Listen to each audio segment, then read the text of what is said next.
Friends, welcome back to my YouTube channel. ಯಾರೆಲ್ಲ ನಮ್ಮ ಚಾನಲನ್ನು ಸಬ್ಸ್ಕ್ರೈಬ್ ಮಾಡ್ತಾ ನೋಡ್ತಾ ಇದ್ದೀರಾ, ಪ್ಲೀಸ್ ಸಬ್ಸ್ಕ್ರೈಬ್ ಮಾಡಿ, ಸಪೋರ್ಟ್ ಮಾಡಿ ಫ್ರೆಂಡ್ಸ್. ಗೌರಿ ಶಂಕರ ನಾಳಿನ ಸಂಚಿಕೆಯಲ್ಲಿ ಏನಾಗುತ್ತೆ ಅಂತ ನೋಡೋಣ ಬನ್ನಿ. ಸಂಚಿಕೆ ಶುರುವಿನಲ್ಲಿ ವಿಜಯ್ ಅವರು ಬಂದು ಗೌರಿಗೆ ಒಂದು ವಿಡಿಯೋ ತೋರಿಸ್ತಾರೆ. ಅದರಲ್ಲಿ ಗೌರಿ ಪರ ಲಂಚದ ಕೇಸ್ ಹಾಕಿರೋ ವ್ಯಕ್ತಿ ಸತ್ಯ ಹೇಳ್ತಿರೋ ವಿಡಿಯೋ ಆಗಿರುತ್ತೆ. ಅದನ್ನ ನೋಡಿ ಗೌರಿಗೆ ತುಂಬಾನೇ ಖುಷಿ ಆಗುತ್ತೆ. ವಾವಕ್ಕ, ಇದೇನಿದು, ಆ ವ್ಯಕ್ತಿನೇ ನಂದೇನು ತಪ್ಪಿಲ್ಲ ಅಂತ ಹೇಳ್ತಾ ಇದ್ದಾನೆ ಅಂತ ಗೌರಿ ಹೇಳ್ತಾಳೆ. ಅದೇ ಗೌರಿ, ನಾನು ಹೇಳಿಲ್ವಾ, ಒಳ್ಳೆಯವ್ರಿಗೆ ಯಾವತ್ತೂ ಒಳ್ಳೇದೇ ಆಗುತ್ತೆ. ನೋಡಿದ್ಯಾ, ಇವಾಗ ಇದೊಂದು ಸಾಕ್ಷಿ ಇದ್ರೆ ಸಾಕು, ನಿನ್ ನಿರಪರಾಧಿ ಅಂತ ಪ್ರೂವ್ ಮಾಡ್ಬೋದು ಅಂತ ಹೇಳಿದಾಗ, ಹೌದಕ್ಕ, ನೀವ್ ಹೇಳ್ತಾ ಇರೋದು ಸರಿಯಾಗಿದೆ, ಆದ್ರೆ ಈ ವಿಡಿಯೋ ನಿಮ್ಗೆ ಹೇಗ್ ಸಿಕ್ತಕ್ಕ ಅಂತ ಗೌರಿ ಕೇಳ್ತಾಳೆ. ಅದನ್ನ ಕೇಳಿಸ್ಕೊಂಡು ಎಲ್ ಸಿಕ್ತು, ಹೇಗ್ ಸಿಕ್ತು ಅನ್ನೋದೆಲ್ಲ ಏನು ಬೇಡ, ಒಟ್ನಲ್ಲಿ ನಾಳೆ ನೀನು ನಿರಪರಾಧಿ ಅಂತ ಪ್ರೂವ್ ಆಗ್ಬೇಕು. ಒಟ್ನಲ್ಲಿ ನೀನು ಲಂಚ ತಗೊಂಡಿಲ್ಲ, ನಿನ್ ಮೇಲೆ ಬಂದಿರೋದು ಆರೋಪ ಎಲ್ಲ ಸುಳ್ಳು ಅಂತ ಕಮಿಟಿ ಮುಂದೆ ಸಾಬೀತಾಗ್ಬೇಕು, ಅಷ್ಟೇ ನನಗ್ ಬೇಕಾಗಿರೋದು ಅಂತ ಹೇಳ್ದಾಗ, ಸರಿ ಆಯ್ತು ಅಕ್ಕ, ನಾನು ನಿಮ್ಮ ಹತ್ರ ಏನು ಕೇಳಲ್ಲ, ಒಟ್ನಲ್ಲಿ ನಾಳೆ ನಾನು ಏನು ತಪ್ಪು ಮಾಡಿಲ್ಲ ಅಂತ ಸಾಬೀತಾದ್ರೆ ನನಗಷ್ಟೇ ಸಾಕು ಅಂತ ಗೌರಿ ಹೇಳ್ತಾಳೆ. ಆಗ ಭುವಿ, ಅಮ್ಮ ಈಗ್ಲಾದ್ರೂ ಊಟ ಮಾಡೋದಕ್ಕೆ ಬರ್ತೀಯನಮ್ಮ ಅಂತ ಕೇಳಿದಾಗ, ಹ್ಞೂ ಪುಟ್ಟ, ಇವಾಗ ಊಟ ಮಾಡಕ್ ಬರ್ತೀನಿ, ನಂಗೆ ಸಿಕ್ಕಾಬಟ್ಟೆ ಹೊಟ್ಟೆ ಹಸಿತಾ ಇದೆ, ಬಾ ಹೋಗೋಣ ಅಂತೇಳಿ ಮಗು ಎತ್ಕೊಂಡು ಗೌರಿ ಊಟಕ್ಕೆ ಹೋಗ್ತಾಳೆ. ಗೌರಿ, ನೀನ್ ಯಾರಿಂದ ನಿನ್ ಜೀವನ ಹಾಳಾಯ್ತು ಅಂತ ಅನ್ಕೊಂಡ್ಯೋ ಅವರಿಂದನೇ ಪದೇ ಪದೇ ನಿನ್ ಜೀವನ ಉಳಿತಾ ಇದೆ. ನೀನು ತುಂಬಾ ತಪ್ಪಾಗಿ ತಿಳ್ಕೊಂಡಿದ್ಯಾ. ಒಂದ್ಸಾರಿ ಈ ಅಲಿಗೇಷನ್ ಇಂದ ನೀನು ಹೊರಗಡೆ ಬಾ, ಆಮೇಲೆ ಮುಂದೆನೆ ಎಲ್ಲ ಸತ್ಯನೂ ನಾನ್ ತೆರೆದಿಡ್ತೀನಿ, ಎಂತವ್ರು ಅಂತ ನಾನ್ ನಿನಗೆ ಸಾಬೀತ್ ಮಾಡಿ ತೋರಿಸ್ತೀನಿ, ಇಬ್ರನ್ನ ಒಂದು ಮಾಡೇ ಮಾಡ್ತೀನಿ ಅಂತ ವಿಜಿ ಮನ್ಸಲ್ಲೇ ಅನ್ಕೊಂತಾಳೆ. ಈ ಕಡೆ ಎಲ್ಲ ಹಾಳಾಗೋಯ್ತು ಅಪ್ಪಯ್ಯ, ಎಲ್ಲ ಹಾಳಾಗೋಯ್ತು. ಬಡ್ಡಿ ಐದ ನಮ್ಮ ಎಲ್ಲಾ ಸತ್ಯನು ಆ ಶಂಕರನ್ ಮುಂದೆ ಹೇಳಿದಾನೆ. ಹೇಳಿರೋದಷ್ಟೇ ಅಲ್ಲ, ಆ ಶಂಕರ ಬೇರೆ ಎಲ್ಲದನ್ನು ರೆಕಾರ್ಡ್ ಮಾಡ್ಕೊಂಡಿದ್ದಾನೆ. ಅವೇ ಇದನ್ನೆಲ್ಲ ಮಾಡಿರೋದು ಅಂತ ಆ ಶಂಕರಂಗೆ ಸತ್ಯ ಗೊತ್ತಾಗಿದೆ ಅಪ್ಪಯ್ಯ. ನಮ್ಮನ್ನು ಕಾಪಾಡೋದಕ್ಕೆ ಯಾರ ಕೈಯಿಂದನೂ ಸಾಧ್ಯ ಇಲ್ಲ, ಇಂಥ ಕೆಲ್ಸ ಆಗೋಯ್ತು ಅಪ್ಪಯ್ಯ ಅಂತ ರುದ್ರ ಹೇಳ್ದಾಗ, ಅದನ್ನ ಕೇಳಿಸ್ಕೊಂಡು, ಇಲ್ಲ ರುದ್ರ, ಇಷ್ಟ ಈಸಿಯಾಗಿ ನಾವು ನಮ್ ಸೋಲ್ನ ಒಪ್ಕೋಬಾರ್ದು, ಏನಾದ್ರೂ ಆ ಬಡ್ಡಿ ಐದ ಪೊಲೀಸ್ನವ್ರ ಮುಂದೆ ನಾವೇ ಎಲ್ಲ ಮಾಡ್ಸಿರೋದು ಅಂತ ಹೇಳ್ಬಿಟ್ರೆ ನಮ್ಮನ್ನ ಯಾರು ಕಾಪಾಡೋದಕ್ಕಾಗೋದಿಲ್ಲ. ಏನಾದ್ರೂ ಜೈಲಿಗೆ ಸೇರಿದ್ರೆ ಆ ದೇವ್ರು ಕೂಡ ನಮ್ಮನ್ನ ಬಿಡ್ಸೋದಕ್ಕಾಗೋದಿಲ್ಲ. ಸರಿ ಶಿಕ್ಷೆ ಅನುಭವಿಸಿ ಹೊರಗಡೆ ಬಂದಿರೋ ನಾವು ಮತ್ತೇನಾದ್ರೂ ಜೈಲೊಳಗೆ ಹೋದ್ರೆ ಪರ್ಮನೆಂಟ್ ಆಗಿ ಶಿಕ್ಷೆ ಅನುಭವಿಸ್ಬೇಕಾಗತ್ತೆ. ನಮ್ಮನ್ನ ಬಿಡ್ಸೋದಕ್ ಕೂಡ ಯಾರು ಬರೋದಿಲ್ಲ, ನಮ್ ಸಹಾಯಕ್ಕೂ ಕೂಡ ಯಾರು ಬರೋದಿಲ್ಲ ಅಂತ ಶಿವರುದ್ರಪ್ಪ ಹೇಳ್ದಾಗ, ಅದನ್ನ ಕೇಳಿಸ್ಕೊಂಡು ಹೊರಗಡೆಯಿಂದ ಒಂದ್ ಧ್ವನಿ ಬರುತ್ತೆ, ನಾನಿದ್ದೀನಿ ನಿಮ್ ಸಹಾಯಕ್ಕೆ ಅಂತ. ಇಬ್ರು ತಿರುಗಿ ನೋಡ್ತಾರೆ. ಆಗ ಅಲ್ಲಿ ಗಂಗಾ ಬರ್ತಾ ಇರ್ತಾಳೆ. ನೀನು ಅಂತ ಹೇಳಿದಾಗ, ಯಾಕೆ ನನ್ ಗುರ್ತು ಸಿಗ್ಲಿಲ್ವಾ, ನಾನು ಶಂಕರನ್ ಹೆಂಡ್ತಿ ನೆನ್ಪಾಯ್ತಾ ಅಂತ ಹೇಳಿದಾಗ, ಅದನ್ನ ಕೇಳಿಸ್ಕೊಂಡು, ಶಂಕರನ್ ಹೆಂಡ್ತಿ ಗೌರಿ ಅಲ್ವೇ ಅಂತ ರುದ್ರ ಕೇಳ್ತಾನೆ. ಏ ರುದ್ರ, ಸುಮ್ಕಿರ್ಲಾ, ಚಿಕ್ಕ ವಯಸ್ಸಲ್ಲಿ ಇವಳಿಗೆ ತಾಳಿ ಕಟ್ಟವನೆ, ಆ ವಿಷಯ ನನಗೆ ಗೊತ್ತೈತೆ ಅಂತ ಶಿವರುದ್ರಪ್ಪ ಹೇಳ್ತಾರೆ. ಓಹೋ, ಪರವಾಗಿಲ್ವೇ, ಆ ವಿಷಯ ನಿಮ್ಗೆ ನೆನ್ಪಿದ್ಯಾ ಅಂತ ಹೇಳಿದಾಗ, ನನಗೆಲ್ಲಾ ವಿಷಯನೂ ಗೊತ್ತು, ಅದಾಗೆ ನೀನ್ ಯಾಕೆ ಇಲ್ಲಿಗೆ ಬಂದಿದ್ಯಾ ಅಂತ ಶಿವರುದ್ರಪ್ಪ ಕೇಳ್ತಾರೆ. ನಿಮ್ ಜೊತೆ ಕೈ ಜೋಡ್ಸೋದಕ್ಕೆ. ನೋಡಿ, ನಾನ್ ನಿಮಗೆಲ್ಲಾ ರೀತಿನೂ ಸಹಾಯ ಮಾಡ್ತೀನಿ, ಯಾಕಂದ್ರೆ ನನ್ ಗುರಿನೇ ನಿಮ್ ಗುರಿನೂ ಆಗಿದೆ. ಗೌರಿನ ಬಗ್ಬಡಿಯೋದು ನಿಮ್ ಗುರಿನೂ ಕೂಡ, ಅದು ಕೂಡ ನನ್ ಗುರಿನೇ ಆಗಿದೆ. ಅವರಿಗೆ ನೀವೇನ್ ಬೇಕಾದ್ರೂ ಮಾಡಿ, ಯಾವ್ದೇ ಸಮಸ್ಯೆ ಬೇಕಾದ್ರೂ ಮಾಡಿ, ಆದ್ರೆ ಶಂಕರನ್ ತಂಟೆಗೆ ಯಾವ್ದೇ ಕಾರಣಕ್ಕೂ ಬರಬಾರ್ದು, ಅವ್ರ ಕೂದಲು ಕೂಡ ಕೊಂಕಬಾರ್ದು. ಅದಕ್ಕೋಸ್ಕರ ನಾನು ಏನ್ ಬೇಕಾದ್ರೂ ಮಾಡ್ತೀನಿ. ಶಂಕರ ಅವರು ನನಗ್ ಬೇಕು, ಅದಕ್ಕೋಸ್ಕರ ನಾನು ಯಾರನ್ನ ಬೇಕಾದ್ರೂ ಎದುರಾಕೊಂತೀನಿ, ಹೀಗೆ ಯಾವ ಗತಿ ಬೇಕಾದ್ರೂ ಕಾಣಿಸ್ತೀನಿ. ಇದರಿಂದ ಮುಂದೆ ನಿಮಗೆ ಏನೇ ಅಪಾಯ ಆದ್ರೂ ನಿಮ್ಮನ್ನ ಕಾಪಾಡೋ ಹೊಣೆ ನಂದು. ನಲ್ಲಿ ಗೌರಿನ ಸುಮ್ನೆ ಬಿಡಬಾರ್ದು, ಹೀಗೆ ಸರಿಯಾಗಿ ಬುದ್ಧಿ ಕಲಿಸ್ಬೇಕು ಅಂತ ಗಂಗಾ ಹೇಳ್ದಾಗ, ಕೇಳಿಸ್ಕೊಂಡು ರುದ್ರ ಶಿವರುದ್ರಪ್ಪಂಗೆ ಕಣ್ಸನೆ ಮಾಡ್ತಾನೆ. ಶಿವರುದ್ರಪ್ಪ ಸಮಾಧಾನ ಮಾಡ್ಕೊ ಅನ್ನೋ ರೀತಿಲಿ ಕಣ್ಸನೆ ಮಾಡ್ತಾನೆ. ಅದ್ ಸರಿ, ಯಾಕೆ ನಮ್ ಜೊತೆ ಕೈ ಜೋಡಿಸ್ತಾ ಇದೀಯ ಅಂತ ಶಿವರುದ್ರಪ್ಪ ಕೇಳ್ತಾನೆ. ಯಾಕಂದ್ರೆ ನನ್ ಶಂಕರನ್ ಲೈಫ್ ಇಂದ ಗೌರಿ ತುಂಬಾ ದೂರ ಹೋಗ್ಬೇಕು ಶಾಶ್ವತವಾಗಿ, ಆಗ ಮಾತ್ರ ಶಂಕರ ಹಳೆದನ್ನೆಲ್ಲ ಮರ್ತು ನನ್ ಜೊತೆ ಚೆನ್ನಾಗಿರೋದಕ್ಕೆ ಸಾಧ್ಯ. ಶಂಕರ ಅವರು ಇನ್ನೂ ನನ್ನ ಹೆಂಡತಿಯಾಗಿ ಸ್ವೀಕರಿಸಿಲ್ಲ, ಅದೊಂದೇ ನನಗಿರೋ ಸಮಸ್ಯೆ. ನನ್ ಸಮಸ್ಯೆ ಪರಿಹಾರ ಆದ್ರೆ ನನ್ನಷ್ಟು ಖುಷಿ ಪಡೋರು ಬೇರೆ ಯಾರು ಇರೋದಿಲ್ಲ. ಆಗ್ಬೇಕು ಅಂದ್ರೆ ಗೌರಿ ಶಂಕರನ್ ಲೈಫ್ ಇಂದ ಶಾಶ್ವತವಾಗಿ ದೂರ ಹೋಗ್ಬೇಕು ಅಂತ ಗಂಗಾ ಹೇಳ್ತಾಳೆ. ಅದನ್ನ ಕೇಳಿಸ್ಕೊಂಡು, ಸರಿ ಹಾಗಾದ್ರೆ ಗೌರಿ ನಮ್ಗೂ ತುಂಬಾನೇ ತೊಂದರೆ ಕೊಟ್ಟವಳೆ, ಮುಗಿಸೋ ಮಠ ನಮ್ಗೂ ಸಮಾಧಾನ ಇಲ್ಲ, ಅಂದ್ರೆ ನಾವ್ ಮಾಡೋ ಪ್ಲಾನ್ ಎಲ್ಲ ಉಲ್ಟಾ ಹೊಡೆದಿದೆ.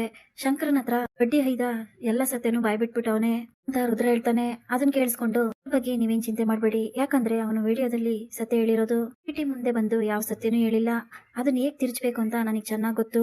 ಆದ್ರೆ ನಾಳೆ ಅವನನ್ನ ಸರಿಯಾಗಿ ಲಾಕ್ ಮಾಡಿ ಹಿಡ್ಕೊಳ್ಳೋ ಜವಾಬ್ದಾರಿ ನಿಮ್ದು.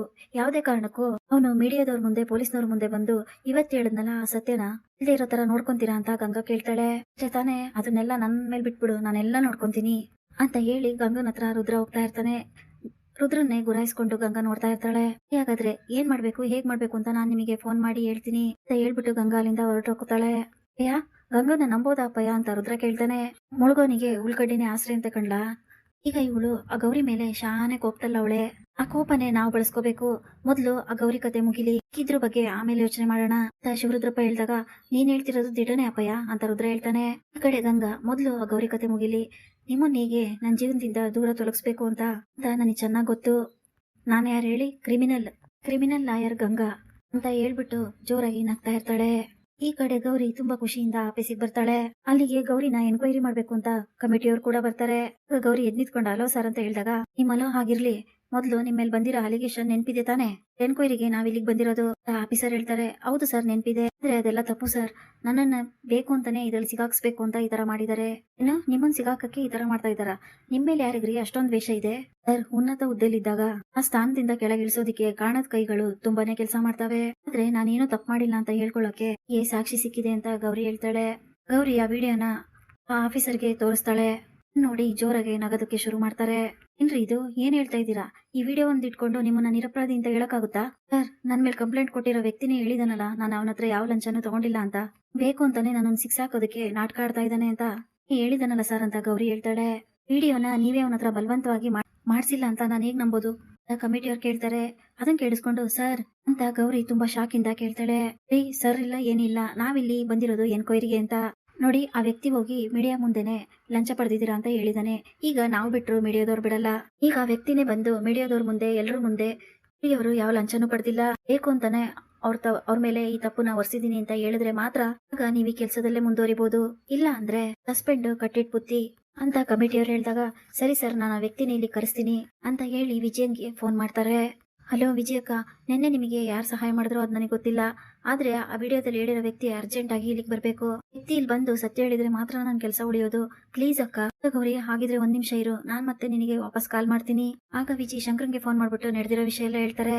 ಅಷ್ಟೇನಾ ಮೇಡಮ್? ಸರಿ, ಹಾಗಾದ್ರೆ ನಾನೇ ಅವನನ್ನ DC ಆಫೀಸ್ಗೆ ಕರ್ಕೊಂಡು ಹೋಗ್ತೀನಿ ಅಂತ ಶಂಕರ ಹೇಳ್ತಾನೆ. ಈ ಕಡೆ ಶಂಕರ ಗಡಿಬಿಡಿಲಿ ಹೊರಡ್ತಾ ಇರೋದನ್ನ ಗಂಗಾ ಅಬ್ಸರ್ವ್ ಮಾಡ್ತಾಳೆ. ತಕ್ಷಣನೇ ಗಂಗಾ ಶಿವರುದ್ರಪ್ಪಂಗ್ ಫೋನ್ ಮಾಡಿ, ನೋಡಿ, ಆ ವ್ಯಕ್ತಿ ಯಾವುದೇ ಕಾರಣಕ್ಕೂ DC ಆಫೀಸಿಗೆ ಹೋಗದೆ ಇರೋ ತರ ನೀವು ನೋಡ್ಕೋಬೇಕು.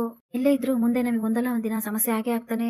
ಅವನನ್ನ ಹೇಗಾದ್ರೂ ಮಾಡಿ ಈಗ್ಲೇ ಅವನನ್ನ ಮುಗಿಸಿದ್ರೆ ಗೌರಿ ಬೇಕು ಅಂತಾನೆ ಅವನನ್ನ ಸಾಯಿಸಿದಳೆ ಅಂತ ಹೇಳಿ ನಾವೇ ಈಗ್ಲೇ ಆ ಸುದ್ದಿನ ಸ್ಪ್ರೆಡ್ ಮಾಡ್ಬೋದು. ಆಗ ಅವಳಿಗೆ ಇನ್ನಷ್ಟು ಪ್ರಾಬ್ಲಮ್ ಶುರುವಾಗುತ್ತೆ. ಆಗ ಅವಳು ಜೈಲ್ ಪಾಲಾದ್ರೂ ಆಗ್ಬಹುದು.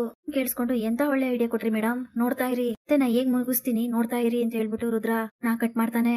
ಅಪ್ಪಯ್ಯ ಅಂತ ಹೇಳಿದಾಗ, ಗೊತ್ತಾಯ್ತು ನಡಿಲ್ಲ ಅಂತ ಶಿವರುದ್ರಪ್ಪ ಹೇಳ್ತಾರೆ. ಈ ಕಡೆ ಕೋಳಿ ಚುರುಮುರಿ ಆ ಆರೋಪ ಮಾಡಿರೋ ವ್ಯಕ್ತಿನ ಲಾಕ್ ಮಾಡಿ ಇಟ್ಕೊಂಡಿರ್ತಾರೆ. ಅವ್ನ್ ತಂದು ಗಾಡಿಲಿ ಕೂರ್ಸ್ಲಾ ಅಂತ ಹೇಳಿದಾಗ ಕಣ್ಣ ಅಂತ ಕೇಳ್ತಾರೆ. ಅವನನ್ನ ಕರ್ಕೊಂಡೋಗಿ DC ಆಫೀಸಲ್ಲಿ ಬೇಕು, ನಿಜ ಬಾಯ್ಬಿಟ್ರೆ ಮಾತ್ರ ಗೌರಿ ಮೇಡಮ್ದು ಕೆಲಸ ಉಳಿಯೋದು ಅಂತ ಹೇಳಿದಾಗ ಅದನ್ನ ಕೇಳಿಸ್ಕೊಂಡು, ಸರಿ ಆಯ್ತಣ್ಣ ಅಂತ ಹೇಳಿ ಕೋಳಿ ಅವನನ್ನ ಕರ್ಕೊಂಡ್ಬಂದು ಗಾಡಿಲಿ ಕೂರಿಸ್ತಾನೆ. ಅವ್ನ ಕಣ್ಣಿಗೆ ಮುಖಕ್ಕೆ ಎಲ್ಲ ಬಟ್ಟೆ ಸುತ್ತಲ ಮುಖನ ಮುಚ್ಕೊಂಡು ಶಂಕರ ಅಲ್ಲಿಂದ ಕರ್ಕೊಂಡು ಹೋಗ್ತಿರುವಾಗ ಆಗ ಸಡನ್ ಆಗಿ ಶಂಕರನ್ ಕಾರಿಗೆ ಇನ್ನೊಂದು ಕಾರ್ ಬಂದು ಅಡ್ಡ ನಿಲ್ಲುತ್ತೆ. ಯಾರಿದು ಅಂತ ಶಂಕರ ಗಾಡಿಯಿಂದ ಇಳಿದು ನೋಡಿದಾಗ ಅವರು ಶಿವರುದ್ರಪ್ಪ ಮತ್ತೆ ರುದ್ರ ಆಗಿರ್ತಾರೆ. ಇಬ್ಬರನ್ನ ನೋಡಿದ ತಕ್ಷಣ ನಮ್ಮ ಅಪ್ಪನ್ ಕೊಂದಿರೋದು ಇವನೇ, ಅಮ್ಮನ್ ತಪ್ಪಿಲ್ದೆ 18 ವರ್ಷ ಶಿಕ್ಷೆ ಕೊಡ್ಸಿರೋದು ಇವನೇ ಎಲ್ಲ ನೆನಪಾಗ್ಬಿಡುತ್ತೆ ಶಂಕರಂಗೆ ತುಂಬಾನೇ ಕೋಪ ಬರ್ತಾ ಇರುತ್ತೆ. ಮರ್ಯಾದೆಯಿಂದ ಅವನನ್ನ ನನಗೆ ಒಪ್ಸಿದ್ರೆ ಸರಿ. ಶಿವರುದ್ರಪ್ಪ ಹೇಳ್ತಾನೆ, ಮರ್ಯಾದೆಯಿಂದ ನೀವಿಬ್ರು ಸೈಡ್ಗೆ ಹೋದ್ರೆ ನಿಮ್ಮಿಬ್ರು ಪ್ರಾಣ ಉಳಿಯುತ್ತೆ. ನೀವ್ ಇಷ್ಟು ವರ್ಷ ನನ್ನನ್ನು ಸಾಕಿದೀರಾ, ನನ್ಗೆ ಅನ್ನ ಹಾಕಿದೀರಾ ಅಂತ ಒಂದೇ ಒಂದ್ ಕಾರಣಕ್ಕೆ ನಿಮ್ಮಿಬ್ರಿಗೂ ಪ್ರಾಣ ಭಿಕ್ಷೆ ಕೊಡ್ತಾ ಇದ್ದೀನಿ. ನಿಗ್ ಬೀಳ್ದೆ ಇರೋ ತರ ದೂರ ಹೊರಟೋದ್ರೆ ನಿಮ್ಗೆ ಒಳ್ಳೇದು. ಶಂಕರ ಹೇಳ್ತಾನೆ. ಇದನ್ ಕೇಳಿಸ್ಕೊಂಡು, ಅಪ್ಪಯ್ಯ ಏನಪ್ಪಯ್ಯ ಇವನು ಈ ರೀತಿ ಹೇಳ್ತಾವನೆ, ಸಾಮರ್ಥ್ಯ ಏನು ಅಂತ ನನಗೆ ಸಂದ ಗೊತ್ತೈತೆ, ಯಾಕೋ ಒಳಗಡೆ ಡವ ಅಂತೈತೆ, ಅವ್ನ್ ಮುಂದೆ ಎದುರ್ಕೊಳ್ತಿದೀವಿ ಅನ್ನೋ ರೀತಿ ತೋರ್ಸ್ಕೊಳ್ಬೇಡ ಕಣ್ಲಾ. ರುದ್ರಪ್ಪ ಸನ್ನೆ ಮಾಡ್ತಾನೆ.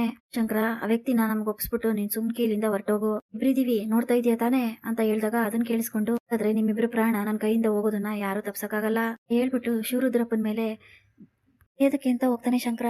ಆಗ ರುದ್ರ ಆಟ ಬಂದ್ಬಿಟ್ಟು ರುದ್ರ ಶಂಕರನ್ ಹೊಡೆಯಕ್ ಶುರು ಮಾಡ್ತಾನೆ. ಆಗ ಶಂಕರನ್ ಕೂಡ ರುದ್ರನ್ ಹೊಡಿತಾ ಇರ್ತಾನೆ. ಆಗ ಶಿವರುದ್ರಪ್ಪ ಆ ಕಾರಲ್ಲಿ ಕೂತಿರೋ ವ್ಯಕ್ತಿಗೆ ಚಾಕುಲ್ ಚುಚ್ಬಿಡ್ತಾನೆ. ಆಗ ಆ ವ್ಯಕ್ತಿ ಜೋರಾಗಿ ಕಿಚ್ಕೊಂತಾನೆ. ಶಿವರುದ್ರಪ್ಪ ಮತ್ತೆ ರುದ್ರ ಇಬ್ರು ಅಲ್ಲಿಂದ ಎಸ್ಕೇಪ್ ಆಗ್ತಾರೆ. ಇಲ್ಲಿಗೆ ಈ ಸಂಚಿಕೆ ಮುಕ್ತಾಯವಾಗ್ತದೆ. Thanks for watching.